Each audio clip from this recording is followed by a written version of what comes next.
उत्सुकता म्हणून प्रश्न पडला, असं करण्यामागे जी कारणं असू शकतात की बाबासाहेबांच्या पश्चात आंबेडकरी चळवळ ही आपल्या हातात घेणं किंवा यांच्या हातात न जाऊ देणं, त्यांच्या पत्नीच्या द्वितीय पत्नी ज्या होत्या, तर त्याच्यामागे काही कारणं मला असं वाटतं की काय असेल, तुम्ही मार्गदर्शन करा. की ती ब्राह्मणबाई आहे, तर ती ब्राह्मणांचा हस्तक असेल. आणि म्हणजे मी जेन्युअनली विचार करतो की तिच्या हातात, ब्राह्मणांच्या हातात दलितांची चळवळ कशी काय, हा एक मुद्दा.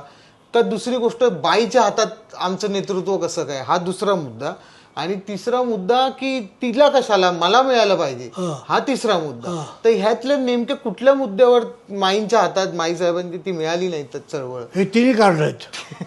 ही तिन्ही कारणं आहेत. दोघांच्या लागला म्हणजे अंतर, विवाहामध्ये अंतर खूप मोठं आहे.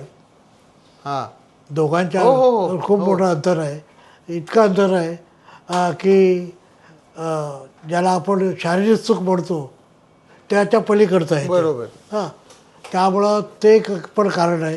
दुसरं, त्या घराण्याच्या हातात गेलं की घराणेशाही ही आपला राजकारणाचा सगळ्यात केंद्रबिंदू असतो. मग ते नेहरूचं असेल किंवा कोणाचं असेल, ही घराणेशाही तिलाच महत्त्व दिलं जाईल, हा एक आहे. आणि तिसरं म्हणजे हिंदू धर्म पद्धतीप्रमाणे जे कितीतरी झालं महिलांना महत्त्व दिलं, तरी महिलांच्या हातात ही पुरुष सत्ताक पद्धती, महिलांच्या विरोध, ही तिन्ही कारणं बरोबर आहेत.